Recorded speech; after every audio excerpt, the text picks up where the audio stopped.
Welcome to the Hustler's Handbook podcast. I'm Easton. In this show, we explore the stories of relentless go-getters, uncovering the secrets behind their success. We talk life, work, and everything in between. The highs, the lows, and the grit it takes to keep pushing forward. Tune in and get inspired right here on the Hustler's Handbook podcast. Hello, and welcome to the Hustler's Handbook podcast. I'm your host, Easton Johnson. Today's guest is the CEO of Midnight Tailor Clothing Line and a violence intervention prevention specialist at Harborview Medical Center, Tarrell Harrison Jr. Welcome to the show, Tarrell. Yeah, thank you for having me. Appreciate it. Yeah, for sure. So can you just give our listeners a little bit about your background and what got you into fashion and intervention prevention specialist? Okay. Well, again, my name is Tarrell Harrison. I'm the CEO of the Midnight Tailor Clothing Line. What interests me in fashion is that my dad was a tailor growing up. So my dad was a tailor by trade. My grandmother was a tailor by trade. I have an auntie who's I think she surpassed everybody in the family when it comes to tailoring.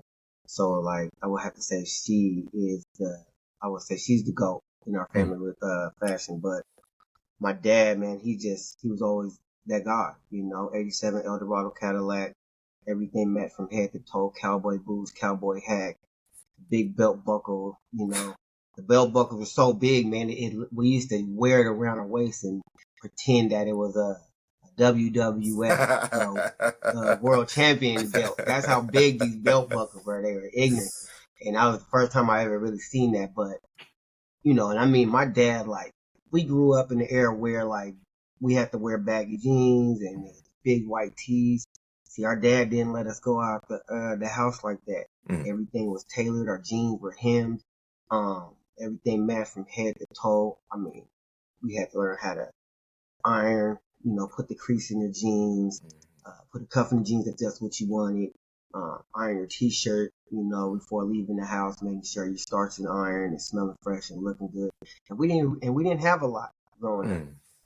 But our dad was really big on, what he installed in us. And one of the big things he installed in us was our appearance. And, looking sharp, you know what I mean? And just, dressed to impress all the time, man. So, yeah, man, my dad, he was also a truck driver, a bass player. He played down the street from and played with Jimi Hendrix's cousin. They used to live right down the street from each other in the central area. And so he played the bass, and he was a truck driver, car salesman, and then my dad had the tailoring business on the side after he got off work. So one of the things was he called it the Midnight Tailor. So every time he got off work, he'll get home, my mom would have something good for him to eat, and then after he eat, man, he'll tell us to go grab the sign. It was like a little triangular sign that you put in front of the house. The Midnight Tailor had all the information out there, just for people who's driving by to come get their alterations, get the pants hemmed. Particularly, big and busy on Friday and Saturday nights because we lived right around the corner from, a little club or whatever the case may be. So, old players and whatever so-called pimps and gangsters used to come by, get the pants altered right before they go out for the night, or a musician that's playing at the little tavern or something around the corner might come in, be like, man, I split my pants. Can you, sew up the pants real fast? So yeah, that's kind of where it came from, man. And, not only that, man, I just kind of, carried the torch, man. I feel like, I'm not going to try to sound arrogant or anything like that, but for the most part, I feel like I'm a pretty fly guy. You know what I mean? I always kept myself up. Even when I played football, I always tried to make sure that my tape was the shiniest white, brightest white. My socks was always the brightest white. I didn't use a pair of socks twice. Once I got done playing the football game, I didn't wear them anymore.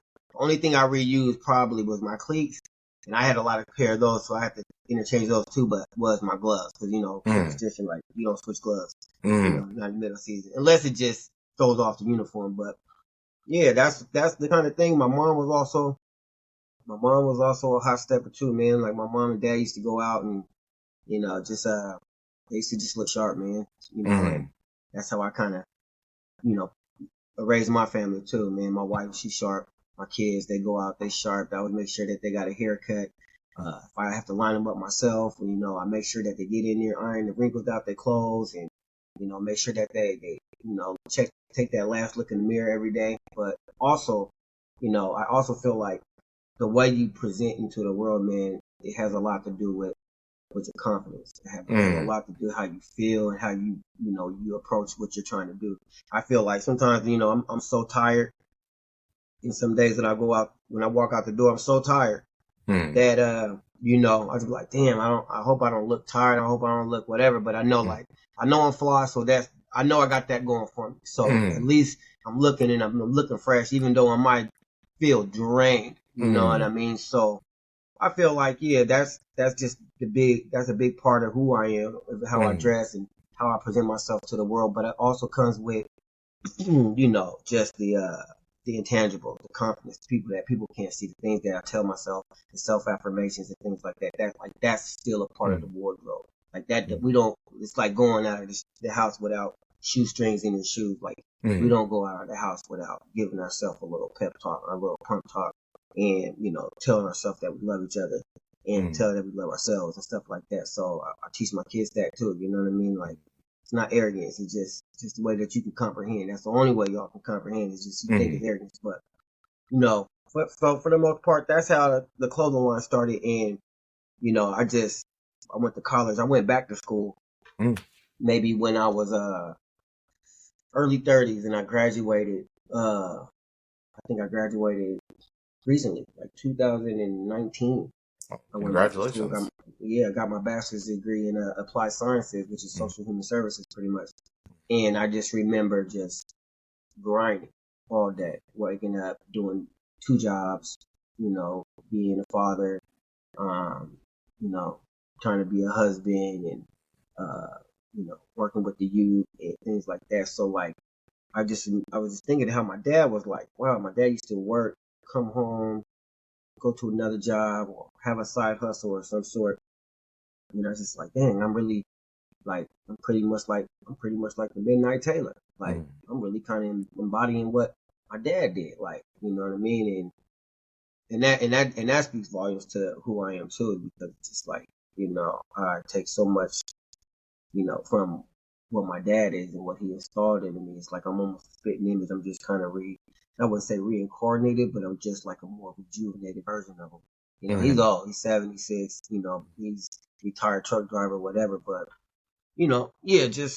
that's just how it came about. And I was just thinking about how I was grinding and how I was trying to put these plays together for myself and put these plays together for my family. And I just like, you know what, the Midnight Tailor, man. That's kind of what I'm doing. I said, man, that's a hard name. I said, the Midnight Tailor, man, for the midnight, for the long hours that I'm grinding and tailoring for the, how the work I'm putting in to tailor my life the way I want it to be for me and my family. So like, I was like, okay, whatever. That's what it is. So me and my little brother, we kind of just started, putting logos together, whatever the case may be. But the biggest thing that really kind of came about the clothing line was like, what are we going to stand on? Like, what's going to be the principle? So like, we came up with this kind of like, it's not like a mission statement, but it's just more just like, principle that we stand on. And it goes like, dedication is without option. No skills comes without preparation and sacrifice. The limits of the half-hearted wither beneath the steps of proven metal. Precision is key. The eye for detail only enhances the quality. A road that few find. But for those few who believe in going the extra mile, staying the extra hour, putting in the extra work, there you will find the Midnight Tailor. So that's kind of like our mission statement. So like, if you're willing to put more than what's asked of you, then you're a Midnight Tailor. Like, anybody that goes out here, wakes up and fights for what they try to accomplish. Like you mentioned, like you want to go to school. I know you're a father. You know what I mean? So, businessman. So now you're a new podcaster. Like, you are going to be juggling a lot. You know what I mean? And like, but you all also have a purpose in what you want to see through all this. And it's going to take some long nights. It's going to be a night where, baby don't want to go to sleep and he wants to stay up and stay on your lap and watch TV, and you're going to have to rock on to sleep. And then then get back to work. You know what I mean? And it's gonna be those long hours, and that's where the midnight come in. It's gonna be those long hours. And every day, and not only that, midnight means that's a start of a new day. You know what I mean? Like you're starting off fresh. Why wait till 8 in the morning to start the clock in when you can start at 12:01? You know what I mean? So yeah, that's the kind of the gist of like where it came from for me and Midnight Tailor, man. That's what's up, man. So it seems like early on your father instilled confidence in you. And so what has been the biggest challenge of maintaining that legacy and instilling it in your children, just moving forward? The biggest challenge is, man, to me, man, I would honestly saying, you know, just not getting too wrapped up into like not just the legacy, but just kind of like the emotions of, you know, my story. You know what I mean? Like, yes, my dad taught me how to, you know, work hard and work for everything. My dad was up at 5 o'clock every morning. You know, he didn't walk back in the door till like 7 o'clock in the evening. You know, but one of the things that the other side of the spectrum is my mom. She was just incredible in ways of, you know, telling me that like I was good enough to be myself. You know what I mean? Like, yeah, I had 8 siblings in the house, man. And you know, and I like geeky kind of stuff. You know what I mean? I like to write poetry, stories. I used to write, you know, do art and do a whole bunch of other things that sometimes my brothers didn't really, you know, adapt to and didn't really, you know, gravitate towards. So like, my mom was the type of mom was like, man, if you don't want to go outside and play football, bro, tell them. Like, you don't gotta sit here. You don't have to sit here and tell them, you know, a song and dance. Like, accept who you are and stand on it. You know what I mean? And be okay with who you are. And like that right there with the work ethic that my dad showed me and the confidence that my mom installed in me and those, you know, those major affirmations that she just made me like recite. Because not only that, but then it's like I'm going to school in the 80s, man. I got teased for being dark skinned, man. Light skin thing was in back then, man. So like you was, oh, you're dark and this, that, and the third. You're not pretty much attractive and this, that, and the third. And my mom, she's Creole from New Orleans, so she's light bright. You know what I mean? With 2 dark little babies. You know what I'm saying? So, you know, just saying, man, like your skin tone's beautiful, you're beautiful, you're handsome, you're gorgeous, you know. And she said that so much, man. I think what you tell your kids, man, they'll believe you. So if you down on your kids, they gonna believe it. So if you install like, man, you're handsome, you're smart, you're intelligent, you know, you're hardworking, and this, that, and the third, man, they gonna believe it, and they gonna and when they believe it, they act upon it. At least for me, you know, that's what I've noticed. You know, like they act upon it. So yeah, my mom definitely was the you know, I guess the vanguard of my life of who installed so much confidence in me, along with my auntie too. My auntie who kind of took the place of my mom, because my mom was kind of, you know, she struggled with substance abuse, you know, and you know, so there were some times that, you know, she might not have been there, you know, and my auntie, which was my dad's sister, man, like she, you know, we jokingly call her my, you know, my surrogate mother, but like she definitely installed some confidence, and my grandmother installed a lot of confidence in me as well. But I think sometimes I battle with just the emotions of like losing my mom, not having her, wishing like, you know, I had turned things around a little bit faster so she could have been like witness to some of the hard work and some of these victories that I have. And like sometimes I get discouraged because she's not here, but for the most part, you know, I fight through it. But some days, like July 9th, that just passed, was her birthday. So like, I'm kind of moody in July. I'm not gonna lie, July, I'm not really here. And then it seems like it's like magic, because like as soon as July 1st hit, I'm like in this phone. And as soon as July 31st ends and August 1st pops up, I'm like, I'm out of it, out of nowhere. But the good thing about coming out of the funk on August 1st, I have a son that's birthday is August 1st. So me being able to celebrate his birthday, coming out of that funk, celebrate his birthday is kind of like, you know, I felt like that's my mom's way of saying like, you know what, I know that this month's hard for you, so I'm gonna have something waiting for you when you get done getting out of this funk. It's gonna be your baby boy. So, you know, that's what pretty much things I kind of get locked up into when it comes to like my challenges. But it's also feeling like I got different challenges because I work with the youth. I have a business of my own, and you know, you hear about all the kids that are, dying of gun violence and things like that. So, knowing that you can't save them all, knowing that you're not going to save the world in a day, knowing you're not going to change the world in a day. And only thing you can do is kind of set these building blocks that people can build on, and hopefully society can catch on and we can move forward. But, that's kind of the biggest challenges I deal with on the most of it. Everything else is like all logistics, and I just feel like those are just tasks you have to complete. So those type of things don't bother me.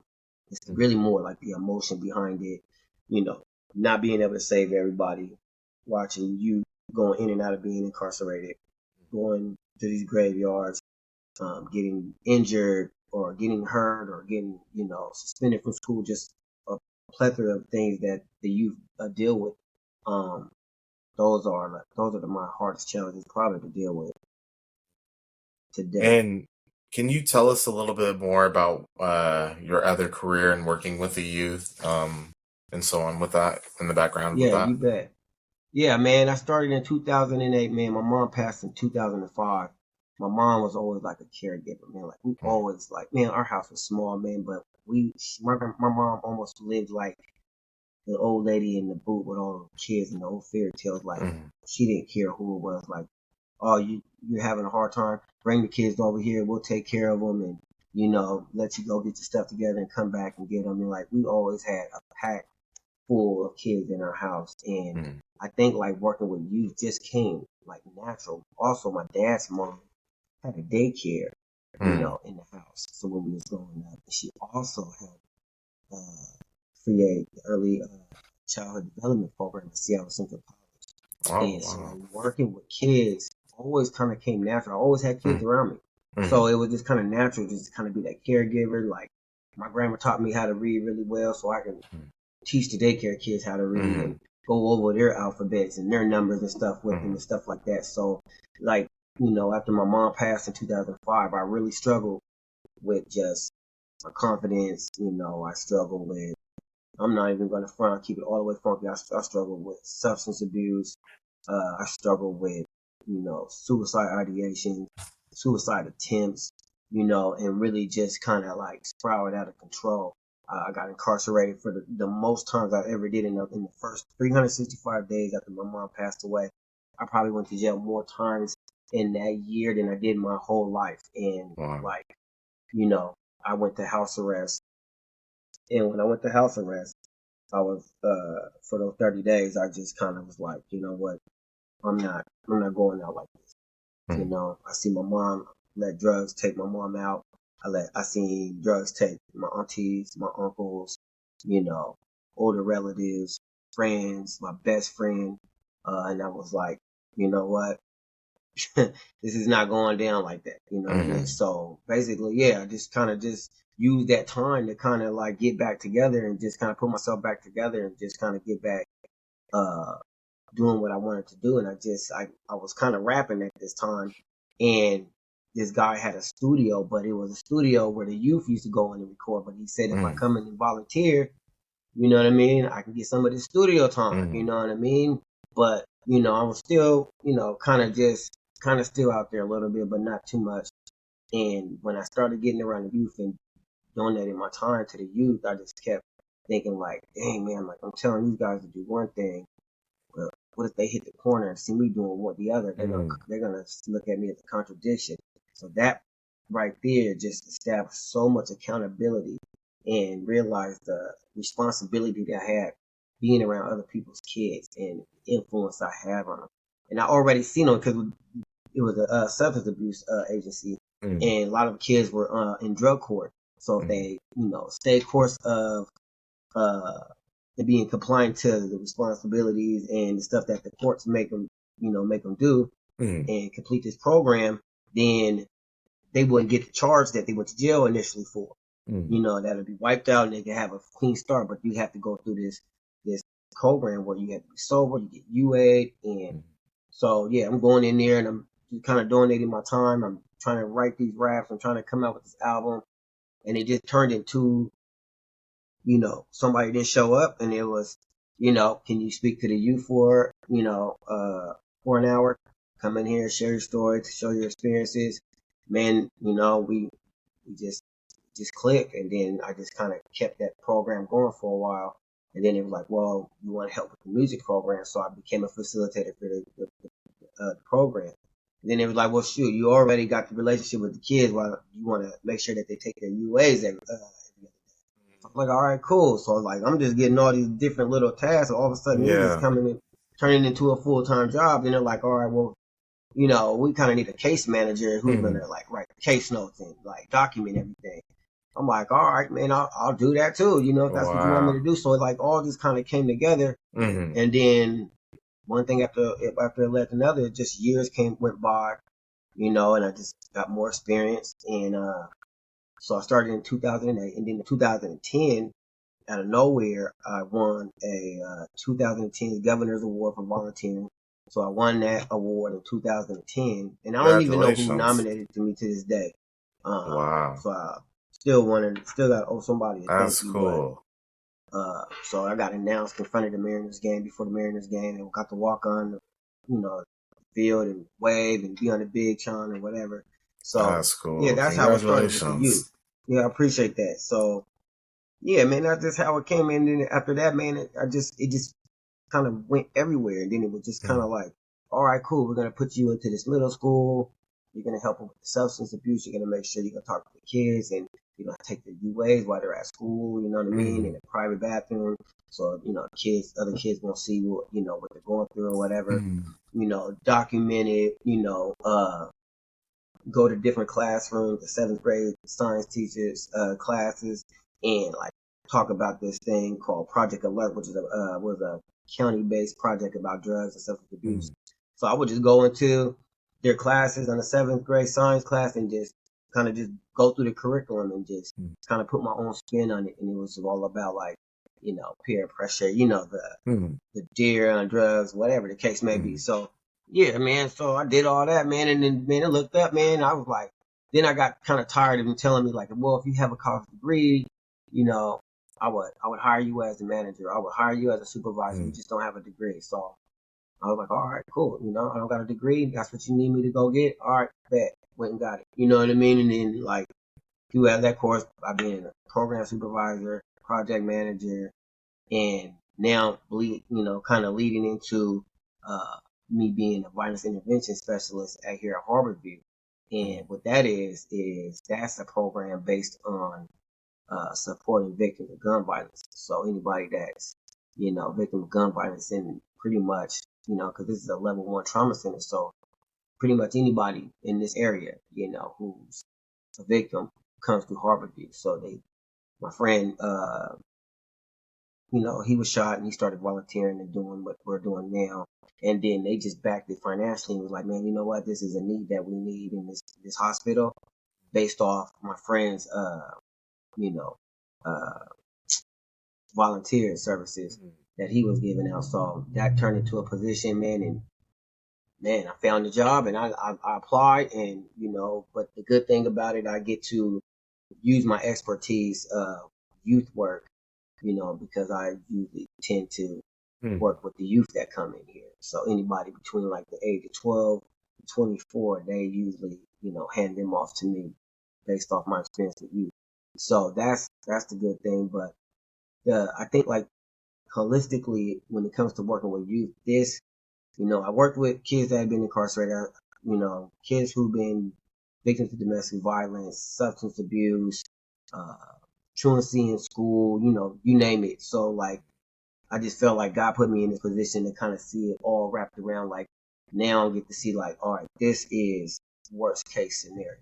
And when you walk in these hospital rooms and you see a 15 or 14-year-old who's been shot 2 or 3 times, like, and you get to see that reality, and you get to really see their pain, and you get to hear those stories, and you got to comfort parents and families and things like that. Like it's making it all full circle of, the youth work that I've done. And, it helps me think of like, okay, how do I, create some preventative measures within my community, within this world, to kind of like make sure that like nobody else's kids go through this ever again. But unfortunately, like it's a revolving door. They're in, one goes out, one goes in, and it's just I'm just trying to doing my best to like have them placed it in community-based organizations that can help them with mentorship, uh, help them with case management, wraparound services, any type of services that they need to kind of help with sustainability, self-sufficiency, so they can move forward. If that's what they choose. Some people go back to the mess. Some people get here like, oh man, they get that almost like that Tupac syndrome, man, to get up out here and get the spit and hit 'em up song and get right back out there, And some people come in here and they really look at, like, dang, this could have been it, and that's where the true blessings come, because you can be able to really help kind of direct, redirect the life. You know what I mean? Like, all right, cool. You want to go back and get your GED and finish school. You want to be a plumber. You want to be an architect. Like, let's get you back into school. Let's get you in this area. You know what I mean? We also help with like, relocation of family. Like if you wherever you get, you're a victim of gunshot at, like, we have services and community-based organizations that help with, relocation and just like moving families out of certain locations and kind of starting over, So that's how I ended up in this position, started from, where I started at when it comes to the youth. Okay. And so, like, a lot of the stuff you do, you're very community oriented. So what keeps you motivated? Because it seems like a lot of stuff you're doing, it's very stressful and challenging. So what keeps you motivated into, taking care of the young and the youth and, giving back in these professions that are very stressful? I mean, just looking at my own kids and just like, what am I doing as a father? What am I doing as a community activist to try to restore, or not even really restore, because the system's always been correct, like, or reshape and make, reimagine, outcomes for, Black children, your children, my children, anybody that looks like us that are faced in this world, full of oppression and, that are forced to tap into strengths that, a lot of kids don't have to tap into. That a lot of kids may have the freedom to just be a kid. Like, I grew up, in a way that where my dad took the brunt of it, but I also had to deal with a lot of things with my mom struggling with substance. That means with him having to work so much, that kind of left a lot of time for me to be by myself. You know what I mean? But yeah, and there's kids out there that, are just dealing with life on their own. You know what I mean? And, yeah, I definitely do it for definitely just do it for the kids that are out there that are really struggling. I want to find a way to help them. I want to find a way to, reshape their thinking and reshape their outcomes and have them reimagine their outcomes of, what society has kind of like, predestined for them, and let them know that there is. And I don't really look at hope. I usually look at like, what can I do to motivate? You know what I mean? Like, they're my motivation, and, and then I try to motivate them, you know what I mean? Based off the knowledge that I attained through, years of college and years of just being a Black man that's dealt with similar things, you know what I mean? And not only that, I want my kids to revere me like I look at my dad. The way I'm proud of my dad, the way I love my dad, the way I speak highly of my father, I want my kids to grow up and like, Pop, man, no matter what happened, my dad was there. No matter, F's or buts, he didn't make no excuses. If we needed something, he provided, showered us with love. I kissed my kids 100,000 times on the face, on the forehead, before I leave and when I see him. So, like, that's my motivation, man. And I really, and honestly, like, motivation is kind of weird because motivation is almost similar to an emotion, man, because it comes and goes so, so fast. You know what I mean? But I feel like living in my purpose is more of it's kind of like my motivation, but it's not the motivation. I don't want to really say too much of a motivation because that comes and goes, but I'm just living in my purpose. You know what I mean? And I really feel like the work I do is not accidental. God does not put people around children, that, can't, push the message forward. For the most part, it's a big responsibility. You know what I mean? And, I'm just feeling like I'm living in my purpose. I feel like this is what I'm supposed to do. This is God's work. And it's not easy walking in a hospital room, with somebody who's taking a few, gunshots. It's just not, some of the things you're going to see is it just can't mentally prepare for. There's just there's nothing you can be like, there's no playbook and be like, all right, cool. If they come out in the zone, you got to drop back and, see X, There's Y, always Z, an whatever answer. the case is. Exactly. Yeah. There's no answer. There's no pillow softening that fall when you walk in. So that right there is just being able to go in there. That's pretty tough. But being able to go in there like that's like, I just know like I'm supposed to be here. That comfort, you know what I mean? Like, and and this is kind of weird to even say, but I don't try to approach like, people as like, oh, I'm like this, like I'm here to help correct you or scare you, stupid. Like I really try to be a voice of comfort and, and softness and, and like being courageous and helping them be courageous. Like that's my thing. Like I want them to understand that somebody understands, what they're going through.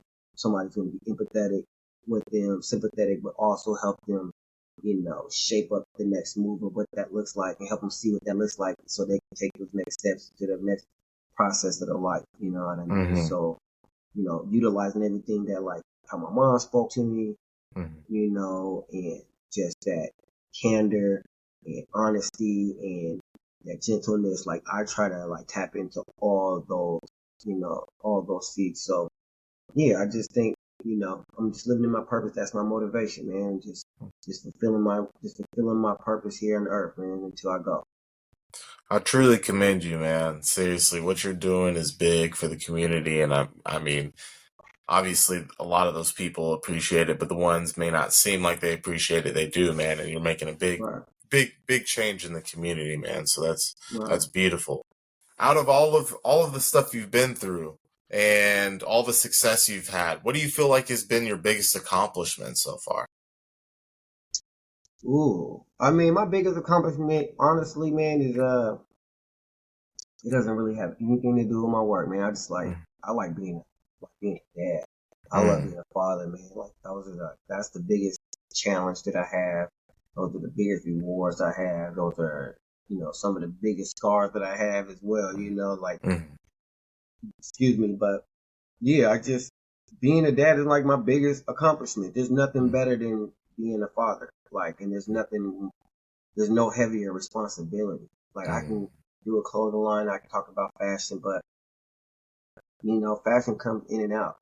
Today we're wearing skinny jeans, tomorrow you're wearing baggy, today they're wearing whatever, and then that comes. But like being a father, like you change as your kids change, and as they grow up, you're just, you're kind of just evolving as a father as well. Like, dang, I really did work. So like when the next one comes up, like, damn, when they was 13, I kind of was a little too hard on them.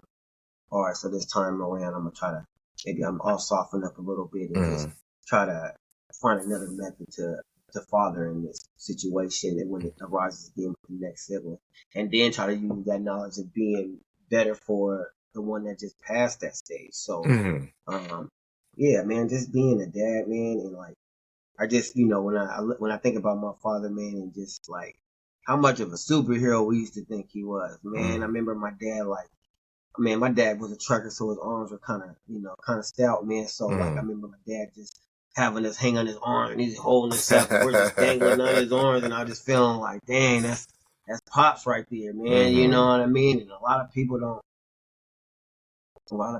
get that. You know what I mean? A lot of people don't get the experience being a father, man. And then for the people who kind of run out of those responsibilities of being a father, man, like I feel more sad for them for what they missed in their children's life and that experience, because there's nothing like it. Knowing that my kids ate, knowing that my kids are sheltered, knowing that my kids were taken care of, knowing that my wife was taken care of, like I go to sleep and I can be cool. And I go to sleep and I wake up the richest man in the world based off that, just knowing that I provided, knowing that I protected, knowing that I led, saying my team to the next day, and like moving that forward on a day-to-day basis, and then seeing my kids grow up and like have those same qualities, so that they're not going to quit on their kids and they're not going to quit when things get hard, and just remember, I just had a conversation with my son, he didn't want to play football no more, but he didn't want to play football because it was too hard. But today he calls me before football practice and he's just like, I'm like, what's up? You know what I mean? And just like, I'm like, you ready to go out there and play? And I was like, what's up? And he's just like, nah, I just want to talk to you. You know what I mean? He didn't even want to talk about football. He just wanted to call and talk to me. You know what I mean? And I just like, even thinking about that and just like looking at that, and it's like, dang, he just, he ain't too cool to just call dad and just rap with me. You know what I mean? And like that was a big ass accomplishment today. Yeah. Just hearing him wanting to call his mom, calls and just like, man, he just want to talk to you. Like, what's up? I just want to talk. And I'm just like, that's what's up. So we just kind of rap before football practice, trying to motivate them, make sure that, you're in top 3 in the laps. Like whatever drill you do, you make sure you hit them at 110%. You know what I mean? Don't slack, don't drag in the back, you only can lead, when you stand alone. So you standing down in the pack, you're just blending in. Nobody can, pick a diamond out of that, So yeah, that's my biggest accomplishment. You know what I mean? And it's crazy because it's like I work so much, bro. Like when you said hustlers, I was looking at, I was like, that's such this hustler's handbook. Like I hope somebody understands and listens to my story and understands like this dude has no quit in him. Like there is no such thing as quitting. And the crazy part about it, like I'm also a recreational leader, for the city of Seattle. You know what I mean? Like I work here from 7 o'clock in the morning to 3:30. I get off. I go from work from 4 to 8 on a part-time job for the city as a recreation leader for youth at the community center. And I also on Saturday mornings, I also do boot camp and personal training. So I do all that too, and then along with the clothing line, and then the violence intervention gig. So I'm all over the place, man, and I don't really have a lot of time to play around at BS. You know what I mean? Like I get to where I got to get to. Like today, if we weren't doing this, I would be at football practice. I'll be with the kids. Going home, having dinner with the kids. Because most of the time, I'm getting off at 8 o'clock, 9 o'clock at night. You know what I mean? My days. Sometimes there's days that, I wake up, my kids are sleeping, I come home and they're sleeping. And that's just the grind. And and I signed up for that shit. You know what I mean? And I do not care what I have to do to make sure that these individuals in this house are taken care of. I don't care. I don't care what I have to do. I will hustle. I will go to the core. You know what I mean? And like definitely, like when I read the thing, and I also we played semi-pro together a long time ago too. And you're cool, so you know what I mean. So like, I was like, dang, Hustler's Handbook, man. I was like, man, I had to really go and see what that was about, man. But I hope people take that seriously. I hope it doesn't just look like it's a fad word. Being a hustler is something that like comes with like no negotiation. You know what I mean? When you're a father and you're about your family and you're really about your business, man, like there is no, talking yourself out of it. You wake up, you sign the contract and you push that shit forward every single day. You know what I mean? Like, and that if I don't teach that to my kids, then I feel like, man, there's no point in me doing the work I do. You know what I mean? Because I'm just going to be stirring the pot of mess. You know what I'm saying? And I just feel like if I'm not teaching them to go out there and work hard, then I'm going to go out here and feel entitled and not be groomed and, they're not going to be prepared. And I feel like that's what a lot of these youth are dealing with. They're going out into this world ill prepared, lack of confidence because they're not prepared. So it's like, well, I got to go make a shortcut happen because the long haul, the 4 years of college, too much, a lot of work. It's just a lot of work. That all right, going from freshman to senior in college, that's a lot of work. You know what I mean? Or starting at the bottom as like I did as a a volunteer until now doing this type of work. You know what I mean? And being able to speak to what I do and speak to my experience, is like, that's a lot of work. There was a lot of days where I wanted to just quit. There were days when I was just telling my son yesterday, I was like, you know how many days I laid in that bed at 5:30 in the morning, 5 o'clock in the morning, that alarm clock went out, man, and like, I didn't want to get up. You know, there was days and those tests were hard and quizzes was hard and those papers was hard. And I didn't want to just drop out of school. Maybe I'll just start over the next semester. Or maybe I'll go back later. And I'm like, nah, man, you know what I mean? And I'm not going to front, man. That caused a lot of rifts in my family because I didn't take breaks. And I told her, and I made that goal. I said, once I enroll, just know there is no break. There is no taking a semester off. There is no, I'll try again later. This is it, or I'm not going back for this shit. You know what I'm saying? Period, point blank. Like, I'm done with this. Like, I dropped out of plenty. I went to Wazoo, you know what I'm saying? And made the football team, redshirted in my freshman year, dropped out the next year. You know what I mean? Went to Eastern Arizona and JUCO, you know, dropped out. Went to all the community colleges, trying to start over. Dropped out into that one day, and just was like 2015. I walked in school and was like, when I go in, I'm not leaving without a degree. And if I drop out, which wasn't even an option, you know what I mean? I'm not coming back and doing this shit. But I really wanted a degree. I really wanted one of my mother's kids and one of my father's kids to be able to have a bachelor's degree. I wanted one of them at least. I don't know who's going to do it, but I know I wanted to be one of them. But, you know, that was the case. I wanted that. I wanted that for me. I wanted that for my family. I wanted to have that to be able to set a precedent for my kids of like, at least you can do is go get a bachelor's degree. I went and got a bachelor's, so that's the bottom line. Yeah, you know, it's not GED, it's not high school dropout, it's a bachelor's degree. So you can get to that, all right, man. Then you can build on that master's, PhD, whatever you want to take it after that. But I'm setting the bar. You know what I mean? By doing this, and a lot of shit that I do is based on, you know, setting the bar for my kids and making sure that, like, you always set that shit hard. Like, you know what I mean? We're not playing limbo. You know what I'm saying? We're trying to goddamn do high jump. You know what I'm saying? Like, I like we'll that. play the other cats for real, dog. We're not about to even be trying to bend it backwards, man, to try to fit in somewhere. We're gonna try to, you know, leap in a single bound. But yeah, man, that's just what it is, man. Like, you know, it's, for real, dog. Like, it's just what it is, man. That's just who I am, man. I'm pushing this shit to the core, man, and I'm pushing all the cards on the table, man. I'm hustling too, whatever. And then the crazy part about it, like, you know, my family background, I grew up in a CD, you know, whatever the case may be, like, believe me, I hustle on a little bit of everything, you know what I mean? Until now, I'm really grinding on like positivity and you know, and with purpose. But it was a time where I didn't really have a purpose, but it was still a hustle. But it was just, you know, it just wasn't it wasn't positive, you know what I mean? But I come from that. Like my dad, you know, my dad didn't play, man. Just put the gas, man, and gritting the teeth, man, and it's going out here and bearing it and dealing with it and not quitting.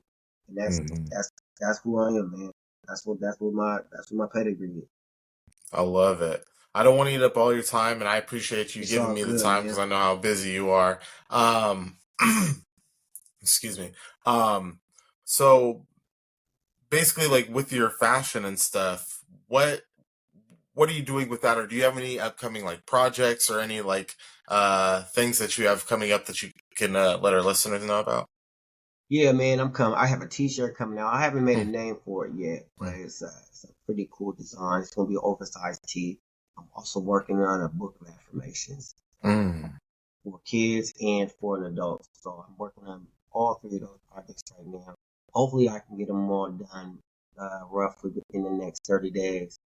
I've been writing for crazy. You know, sometimes I'm so picky with stuff. Like sometimes I just got to just give it as it is. But I just want to make sure that it's perfect in my eyes. So I'm working with those three projects, and before the end of this year, hopefully, you know, I get that.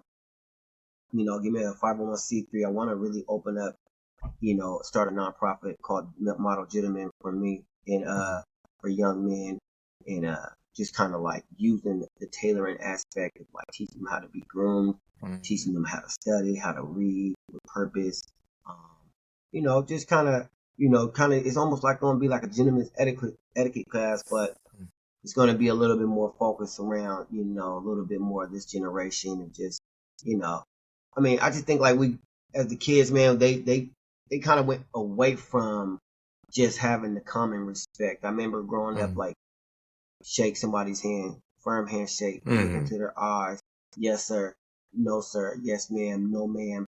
Adults come in. We don't cuss no more. We stop kind of acting up. We give people respect. Oh, hi, Mrs. Harrison. Yeah, time and place. For right. Sure. Come on, man. You hit the corner. You're turning into the Tasmanian devil. You get around somebody's mom. He's like, hi, Mrs. Harrison. Exactly. Whatever the case may be. Like, they don't even care about this. Come on, pull your pants up, all that, man. Like, you're not. If you're high, you just don't even come in the house with them. Like, okay, outside, my eyes is bloodshot. Or whatever the case may be. But they lost all that, man. Like, the youth don't respect. They don't have that etiquette no more. They don't have that, like, that real term of gangster and the gentleman. Like, they're doing that over here. But when you get around women and children, like, women and children should feel safe. Yeah. You know what I mean? Yeah. And I teach my sons that too. Like, you become a man, like, you walk in the building, something happens, man, and whatever. Like, a child and a woman should be able to look to you and be like, what are we going to do? And you know exactly what to do, how to handle yourself, how to make sure that everybody, within your grasp is feeling safe. You know what I mean? That everybody feels comfortable around you, and not fear you. You know what I mean? Like, you demand your respect the way you come in and posture yourself, the way you speak, and how you show other people respect. I'm like, just because you're a man, like, you still show 2-year-old respect. You still show 5-year-old respect. No matter what, even though you might be able to crush everybody physically in the room, but they still need to understand that, like, okay, I'm safe around you. Yeah, most definitely. And like that's what I want to work on. So I've been building that for a while. I've just been kind of taking my notes from all the nonprofit sectors that I've been working. Kind of took a little gem here and there, and just kind of helping, like, when it comes to, like, creating my, like, policy handbooks, like, even when it comes to, like, certain job descriptions, case managers or program coordinators and things like that. Like, I've taken a lot from a little bit of everywhere and from my experience, and that's going to be my biggest focus. Outside of a few more drops, I got a coat trying to come out that my auntie's helping me kind of stitch together, coming from scratch. Because usually I use, like, we use, like, blank t-shirts or whatever, and then I embroider it myself, and try to make those kind of designs. But now I'm trying to tap into, like, sketching out and having a tailor or having somebody who's a little bit more seasoned in that area kind of put that whole idea together and then kind of mass produce it and have, like, a major drop. But one of my biggest things is to continue to work in the community, and drive that Midnight Tailor Clothing Line through advocacy. I've interviewed people, from different organizations to show their story and how, they embody, what the Midnight Tailor is. And then I have some of those stories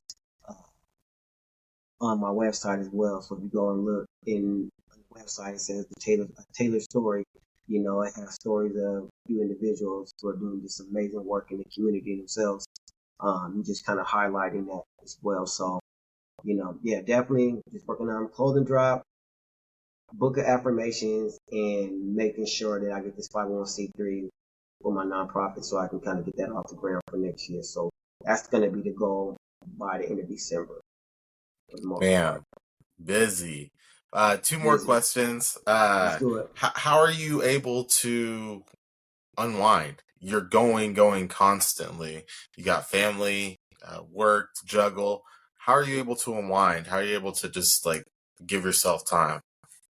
I don't know. I always joke, a lot of people be having this little thing, like, where people, like, and you watch these reels on social media, like, the dad gets home and he just sits in the car for like 2 minutes. Oh, yeah. Before he walks to the house. But no, I'm not going to say that. I do that sometimes, but I'm not going to front. But most of the time, man, it's just, like, being involved with my kids, being, like, working out. I work out, like, crazy.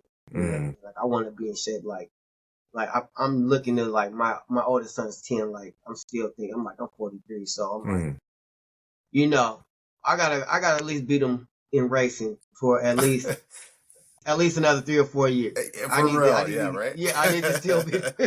I still need to outdo. I need to still do push-ups more than him. Yeah. For at least the next 2 or 3 years until he hits that 14, 15 mark where it's just like, okay, fine. Yeah.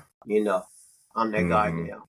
Yeah. Whatever the case may be. So I work out, man. I'm heavily involved with just like my kids' life and just trying to make them better. That kind of makes me decompress a little bit as well. My wife, she has her house cleaning business that she's starting this, so always trying to help her be innovative and working so much to be able to like hold shit down financially, like you figure things out. And then when you get back on, you put in where you put in, what I'm saying? But most of the time it feels good as a man to be able to like, take care of that shit. And me just like being able to take care of my family, like that's my decompressing. Me knowing that everything's taken care of is like, that's how I relax. You know what I mean? And with that, just, I don't really let too much shit get too high for me. You know what I mean? I set deadlines. I try to hit them. If I don't, I just keep pushing forward, man. But I really don't try to let anything ruffle the feathers. You know what I mean? Like if it's not a dire need for the family or whatever the case may be, then, I'm just, all right, cool. God didn't want it to be done at that time, even though I know I put the effort into it. So let me just keep moving forward. You know what I mean? And like, that's my decompression. Along with working out, though.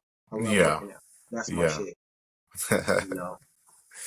So where can our listeners find you? I mean, your story is amazing, and I think a lot of listeners will appreciate what you've told everybody, and everything you've gone through and what you're doing for the community. I think it's going to resonate with a lot of people. So I appreciate that a lot.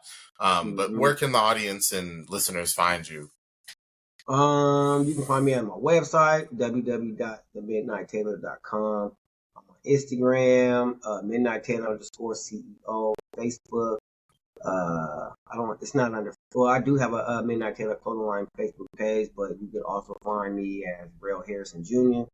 I got TikTok, Midnight Tailor 12, and what else do I have? I just have all platforms. I don't have a Snapchat, so all 3 of those social platforms, my ID, my email address, Tarrell Harrison at midnighttailor.com if you have questions or anything like that. For anybody that has anybody that's trying to figure out the clothing line or this, that, and the third, like, you can email me. I give people advice. I give people links and, shortcuts or whatever the case may be to help them save money while they're starting the businesses. So if you have questions, you can always help. You can always hit me up via email. And that's where you can find me, man. Like I'm always posting. I'm always on there. I haven't started really going live yet on TikTok. I haven't really got to that point where I can go live and post that type of stuff, but I will post like my workout videos. You can hit me up with dietary questions. You can hit me with clothing line questions. You can hit me up with if you need resources for you, for anything. You know what I mean? So yeah, that's where I'm at. Literally the definition of a hustler, man. I appreciate you being on this podcast, and man, I think a lot of other people are gonna appreciate it too, man. You got a hell of a story and what you've gone through and what you're doing for the community and continue to do, and what you're doing for your children. It's very admirable, man. So I commend you a lot, and I love it, man. Seriously. So thank you again. Any other things you would like to add to the podcast before we end it? Yeah, man, hustle harder, and then it's hustle harder. You know what I mean? And that's it. For sure. Well, thank you again, and I'd love to have you on again because, man, I'm sure you got plenty of great things, man. You're doing great things, so appreciate it. Appreciate it, yes, sir. All right, brother. Thank you. All right. Thanks for tuning in to the Hustler's Handbook podcast. I hope you found today's episode as inspiring and insightful as I did. Don't forget to like, subscribe, and share with your fellow hustlers. Keep pushing, keep striving, and remember, the hustle never stops. See you next time.